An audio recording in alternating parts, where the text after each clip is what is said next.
Você deve ter notado que, assim que O Agente Secreto, de Kleber Mendonça Filho, estreou nos cinemas, não demorou para surgir uma galera para fazer aquela velha reclamação. Nossa, mais um filme brasileiro sobre ditadura militar, não tem outro tema não? Mas basta ver apenas alguns minutos de O Agente Secreto para perceber que, apesar desse ser sim mais um filme brasileiro sobre ditadura, ele também consegue se diferenciar e muito dos demais filmes brasileiros sobre ditadura. Ok, por um lado, O Agente Secreto segue a tradição desse subgênero explorando o drama que vem com a perseguição política, a repressão, a violência e os efeitos disso na vida de cidadãos comuns. Mas, por outro lado, ele se destaca na nossa filmografia de ditadura por ter um certo molho, digamos assim. Um ingrediente secreto e hipnotizante. A esquisitice. Quando que você ia esperar que um filme sobre os tempos da ditadura ia ter personagens peculiares, animais assassinos, bichos e pernas surreais e mais um punhado de estranhezas? Num primeiro momento, pode até parecer meio errado ter isso tudo numa história de tema tão sério, não é? Mas se essas esquisitices se tornam algumas das cenas mais inesquecíveis de O Agente Secreto, é não só porque elas são chamativas. Não, elas são muito mais complexas do que aparentam ser num primeiro momento, e trazem camadas muito ricas para a mais recente obra escrita e dirigida por Kleber Mendonça Filho. Eu sou o Max e hoje a gente vai se aprofundar no lado mais estranho de O Agente Secreto para ver quais são as analogias e os simbolismos que nascem dos elementos mais esquisitos desse filme. Mas fica o aviso, para fazer isso eu vou ter que dar spoilers do filme inteiro. Beleza? Continuar aqui? Então vamos falar de coisas estranhas, porém geniais. Já na abertura de O Agente Secreto, nos deparamos com uma palavra inusitada quando surge na tela um texto para fazer o contexto histórico. Só que, ao invés de ser aquela introdução formal de costume, a frase diz que 1977 era uma época cheia de quê? De rebeldia? De opressão? De luta? Não. Cheia de pirraça. Sim, pirraça, que, para trazer definição de dicionário, é coisa feita com a intenção de contrariar alguém. Birra, teimosia. Dizer que a pirraça parece um eufemismo muito chamativo, que vai na contramão da seriedade que a gente pode esperar de um filme sobre esse período histórico do Brasil. O que já deixa a gente desconfiado de que talvez isso aqui seja uma história contada de um jeito diferente. E não demora muito para já surgir outra cena que deixa a gente de boca aberta. Quando os policiais são chamados para ver o caso de um tubarão que comeu uma perna humana, com direito a efeitos práticos de primeira para dar vida a toda a nojeira que um momento assim pede. Parece uma ideia bem aleatória, mas pouco a pouco vemos o tubarão desempenhar um papel crucial para o filme. Ainda mais quando Mendonça Filho traz para cá o clássico Tubarão, de Steven Spielberg, um filme que está sendo exibido na cidade naquele momento e que até atormenta os pesadelos do filho do herói, o pequeno Fernando. Isso é mais do que contextualização histórica. Isso é o filme fazendo intertextualidade para reforçar o seu retrato sobre a ditadura. Como o próprio Mendonça Filho já apontou em entrevistas recentes, vale lembrar que tanto o filme do Spielberg quanto o livro de Peter Benchley que deu origem a esse filme tiveram como uma das suas principais inspirações a peça de teatro Um Inimigo do Povo, do dinamarquês Henrik Ibsen.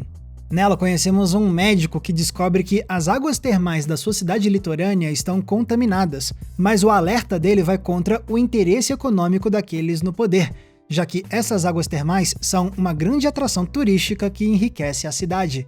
Então o médico é não só ignorado, como também demitido do seu cargo e ostracizado, para não ameaçar os interesses dos poderosos. Algo muito parecido com a história do Brody em Tubarão, com o herói tentando avisar sobre o perigo na água, mas causando incômodo no prefeito, que se recusa a tomar uma atitude, pois as praias atraem turistas e dinheiro para lá. Só que isso, é claro, acaba levando a novas mortes. E tudo isso tem forte relação com a jornada do Armando em O Agente Secreto, porque mais tarde a gente descobre que ele, na verdade, era um professor universitário que se recusou a baixar a cabeça para um industrialista poderoso. O problema é que esse homem tem fortes conexões políticas com os corruptos da ditadura, e então ele aciona os seus contatos para transformar a vida do Armando num inferno, obrigando o acadêmico a fugir e a mudar de identidade para evitar ser assassinado. Percebe então o paralelo entre Armando e os protagonistas do filme do Spielberg e da peça do Ibsen. Os três são heróis íntegros que se rebelam contra homens de poder, o que faz esses poderosos iniciarem uma perseguição contra eles, revelando o quão corruptas são essas autoridades. E assim fica a pergunta: quem é o verdadeiro inimigo do povo? Aquele que o Estado designa como perigoso? Ou o próprio Estado, que não se importa com seus cidadãos, que acaba com as vidas que supostamente esse mesmo Estado deveria proteger? Sob essa perspectiva, então, o tubarão em O Agente Secreto se revela como algo muito além do aleatório. Ele passa a ser um símbolo que faz pontes com outras obras de arte para reforçar a crítica que o Mendonça Filho quer fazer à corrupção da ditadura militar.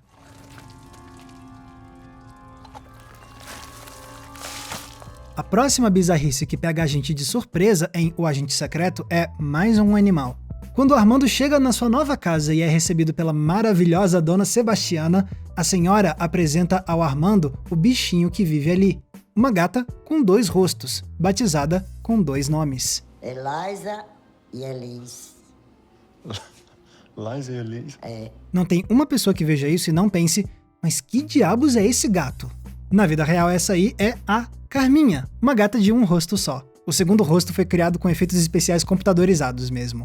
E por mais que um gato de 2 rostos pareça uma piração surrealista, a verdade é que isso é sim possível de acontecer. Essa condição é chamada de diprosopia e pode acontecer com diferentes espécies, geralmente levando a vidas muito curtas. E quando o assunto é gato, o caso mais famoso é um que aconteceu nos Estados Unidos, onde nasceu Frank e Louie, que entrou para o livro dos recordes como o gato com diprosopia que viveu por mais tempo. Foram 15 anos de vida.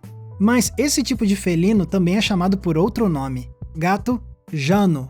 Esse nome vem de um deus da mitologia romana, Jano, que tinha 2 rostos. Mas o que isso tem a ver com o Agente Secreto? É que o Jano pode nos indicar para uma possível interpretação sobre o simbolismo da gatinha Liza Elis.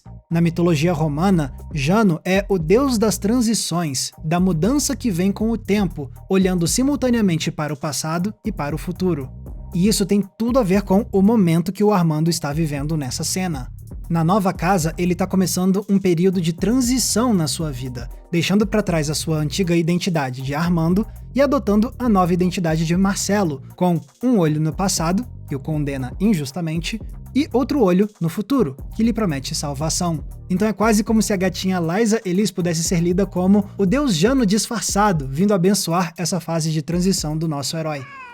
Dona Sebastiana, que é isso aqui? Agora, não tem como falar das estranhezas de O Agente Secreto sem abordar o que seja talvez a maior delas: a perna cabeluda.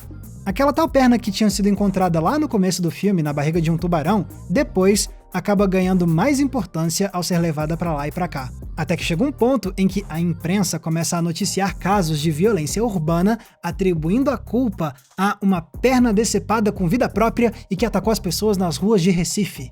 E Mendonça Filho presenteia a gente com imagens maravilhosamente bizarras disso tudo, criando um verdadeiro momento de cinema trash no meio de O Agente Secreto. Esse é um dos momentos mais inesquecíveis do filme inteiro. E isso com certeza causou estranhamento para muita gente do público, que foi pega de surpresa com esse instante que parece não ter sentido nenhum, uma imagem tão fantasiosa no que até então parecia ainda um filme majoritariamente pé no chão. Mas a verdade é que a perna cabeluda não é nada aleatória. Não mesmo. Ela é uma lenda urbana antiga e bem famosa para quem é de Recife, porque ela realmente circulou por lá nos anos 1970, graças aos textos do jornalista e escritor Raimundo Carreiro, publicados no Jornal Diário de Pernambuco. Vale lembrar que, nessa época, a ditadura censurava o que a imprensa podia ou não noticiar. E o que fazer quando a polícia abusava da autoridade e cometia atos de violência contra a população? Bom, não dava para contar no jornal, né? Mas alguns jornalistas sentiam a necessidade de extravasar a indignação causada por isso de alguma forma. E segundo o Carreiro, o editor dele no Diário de Pernambuco foi uma dessas pessoas, incumbindo o Carreiro de criar uma coluna de casos policiais estranhos, entre aspas. Eram textos que estavam mais para ficção do que para reportagem real. E foi assim que Carreiro inventou a lenda da perna cabeluda, que aterrorizava pessoas em Recife. A ideia pegou e pegou muito rápido, se espalhando pela mídia e pela população até virar uma lenda urbana pra valer, com gente dizendo que a perna cabeluda dava chutes e rasteiras nos recifenses. E foi isso que o Mendonça Filho quis trazer pro filme dele. Quando a gente vê a perna cabeluda atacando, parte do público pode até desconfiar se é pra gente levar aquilo de forma literal ou não. Mas se a gente sabe a história real dessa lenda urbana, a gente percebe que não é pra ver aquilo de forma literal não.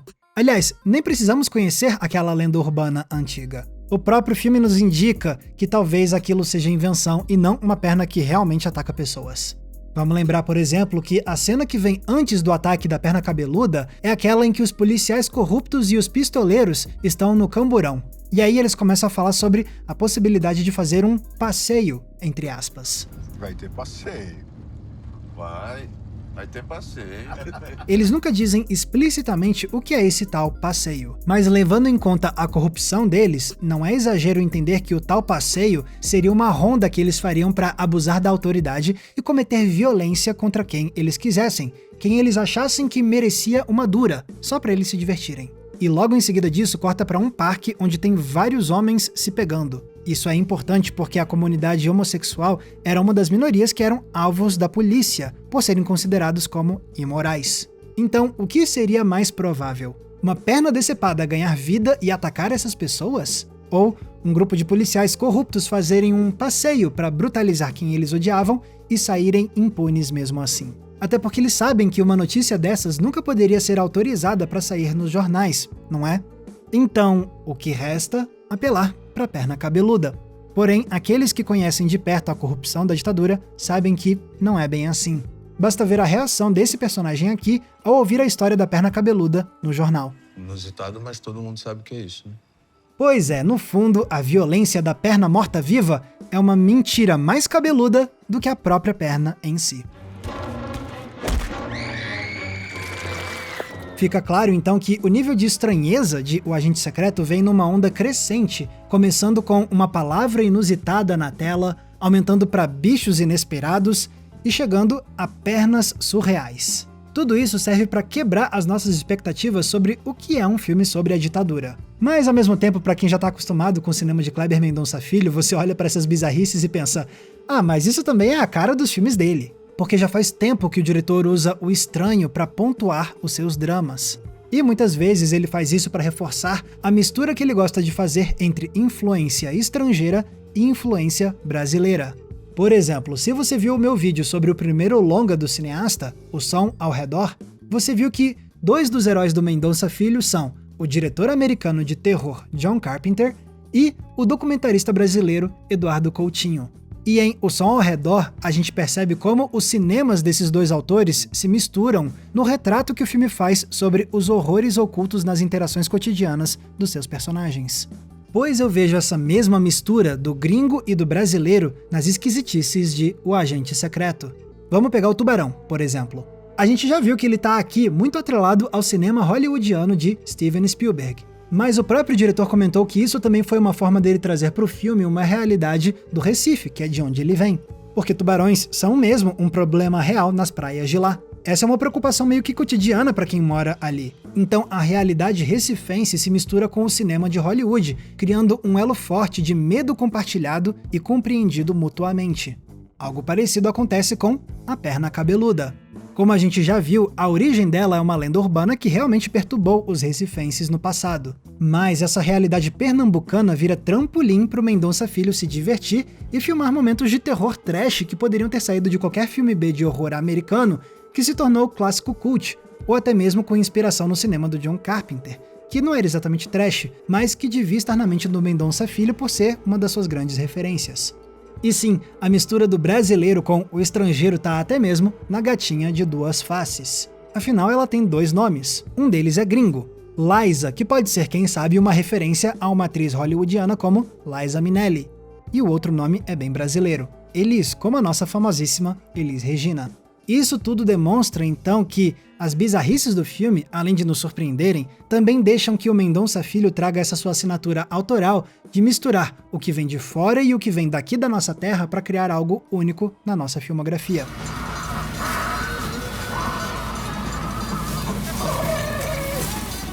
E se isso tudo não bastasse, eu vejo que as estranhezas de O Agente Secreto servem a mais um propósito, um ainda mais profundo. Fazer pirraça, horas. A história que o filme nos conta é sobre a dificuldade que era viver no Brasil da ditadura militar, quando esse regime te considerava um inimigo, um subversivo, um perigo para a ordem nacional. Era um sentimento constante de opressão, de falta de liberdade, e qualquer ai que se dissesse contra isso poderia representar a morte. vidas exterminadas, famílias separadas, histórias apagadas. E, em meio a isso tudo, para milhões de brasileiros era necessário se perguntar como seguir vivendo assim. Pois uma das respostas que o agente secreto encontra para essa questão é justamente apelar pro estranho, pro fabuloso, pro surreal. Quando essas esquisitices que parecem sair de sonhos são misturadas com a realidade, é muito difícil não lembrar da tradição literária latina do realismo mágico, que fazia essa representação do fantástico como parte do cotidiano, das vidas reais. E não é à toa que o realismo mágico despontou nas páginas de países latinos na época em que alguns deles passavam por regimes ditatoriais. Em lugares assim, quando se tem um órgão de censura suprimindo o que artistas podem ou não podem dizer, a fantasia se torna uma ferramenta de rebeldia poderosa, criando analogias que transmitem críticas e reflexões que podem passar despercebidas pelos censores. Em outras palavras, a magia vira uma forma de resistir contra uma realidade que oprime. E não é exatamente isso que a gente viu com a lenda da perna cabeluda, usada para extravasar tensões e ansiedades que não podiam ser comunicadas explicitamente por medo da repressão estatal? Olha, perna cabeluda ataca outra vez. E a magia de O Agente Secreto não tá só nas suas imagens mais surreais, ela também tá na representação que o filme faz do cinema em si. Kleber Mendonça Filho mostra os filmes como essas ilusões que nos encantam no escuro e nos tiram da realidade por alguns instantes, mas sempre depois nos fazendo enxergar o mundo ao redor com outros olhos. O medo do tubarão na tela persiste e faz um menino criar arte a partir desse medo. Os filmes de espionagem servem de guia para como o herói e os seus companheiros precisam agir, sendo discretos, furtivos e ligeiros para não serem mortos pelos vilões.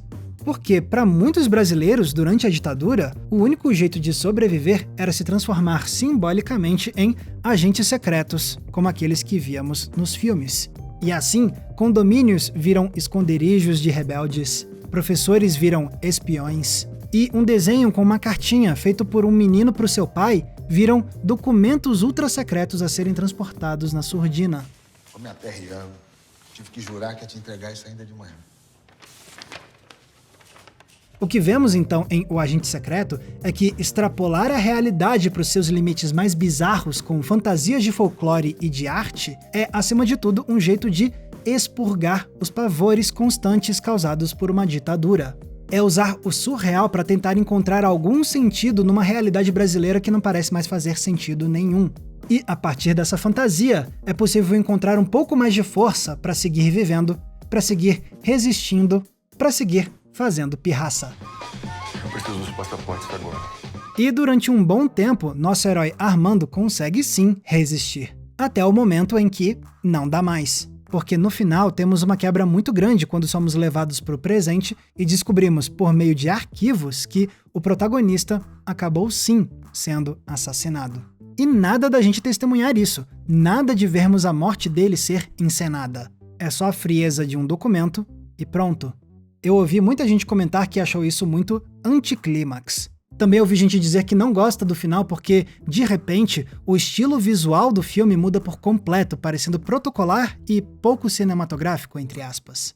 E eu concordo que esses estranhamentos surgem mesmo com a conclusão. Mas, a meu ver, isso tudo tem propósito. Eu estava falando agora há pouco que o filme apresenta o cinema dos anos 1970 em si como uma fantasia que ajuda a vida a ter sentido e a seguir adiante, certo? Pois o Mendonça Filho traz esse encanto para a própria maneira como ele dirige o filme, como se O Agente Secreto pudesse ter sido feito nos anos 70. E eu não digo isso só por conta dos figurinos e dos cenários retrô, mas também por escolhas estéticas características do cinema setentista e que hoje podem até parecer um pouco esquisitas. Lembra daquele zoom para criar intensidade dramática? Tá aqui, sim senhor, e muito bem usado. Aquela transição de cena que desliza pela tela também aparece em O Agente Secreto aqui e ali. A tela dividida como o Brian De Palma tanto gostava de fazer, pois Kleber faz isso aqui também para criar suspense. Aquele efeito peculiar do foco dividido, com duas imagens focadas e separadas por uma região desfocada. Se você viu o meu vídeo inteiramente dedicado a explicar essa técnica, você vai lembrar que nele eu mostrava como o Mendonça Filho trazia isso nos filmes anteriores dele. Então é claro que o foco dividido tinha que estar aqui também. Pois bem, assim como os bichos estranhos e as pernas ambulantes, essas técnicas cinematográficas ajudam o agente secreto a ser peculiar até mesmo quando a gente não tá prestando tanta atenção, emulando estéticas antigas como quem quer reviver o encanto e a fantasia que o sonho cinematográfico setentista despertava nas telas. Aquele sonho que ajudava a seguir vivendo, até que a vida é brutalmente interrompida no final. E o que é que acontece quando essa vida acaba? Aquele deslumbramento visual do sonho de cinema de antes também acaba. Ele é substituído por imagens mais frias, por interações de negociação, por enquadramentos mais simples. Porque no lugar daquele sonho, daquela fantasia que mantinha a vida de pé, agora resta só a memória da vida que não pôde continuar adiante, com todo o luto que precisava vir com essa nova e dura realidade. Percebe então como as partes mais bizarras de O Agente Secreto são mesmo o que faz esse filme ter o molho? Kleber Mendonça Filho usa o estranho que existe entre o real e o fantástico de forma muito complexa. É para criar momentos divertidos e marcantes, sim, mas também é para trazer simbolismos que enriquecem muito a crítica que a obra faz à ditadura. E assim, as esquisitices se tornam a forma do diretor de subverter as nossas expectativas sobre o que um filme sobre o regime militar pode ser. As estranhezas servem para fazer o cineasta explorar e expandir os contornos que esse subgênero pode ter e mostrar que é possível sim ser peculiar e sensível ao mesmo tempo. Porque por trás do estranho está uma história profundamente humana e intimista a serviço da poesia e da memória. E mesmo com tudo isso, ainda tem gente por aí dizendo que O Agente Secreto é só mais um filme sobre ditadura. Essa sim é uma pirraça que não faz sentido nenhum. Galera, muito obrigado por terem conferido o episódio de hoje. E lembrando que se vocês querem ajudar a manter o Entre Planos no ar, vocês têm algumas opções. A primeira delas é o botão de valeu demais, que tá aqui embaixo, porque ele é tipo uma gorjeta que você deixa pra gente nesse vídeo aqui. Mas se quiser ajudar com um valor mensal, aí você pode entrando na nossa comunidade de apoiadores do Entre Planos no Apoia-se. E de quebra você ganhar acesso a conteúdos e eventos exclusivos. Tem recomendação de filme toda semana no inbox do seu e-mail, grupo fechado, lives exclusivas e também o nosso Cineclube Entre Planos pra gente debater um filme por mês juntos via videoconferência. Para ter acesso a isso tudo e fazer parte dessa comunidade, é só clicar no link aqui embaixo na descrição. Lembrando também que se quiserem me acompanhar nas redes sociais é muito fácil, basta vocês me procurarem usando os nomes que estão aparecendo aqui embaixo de mim. Mais uma vez, muito obrigado pela audiência, um abraço e até a próxima sessão.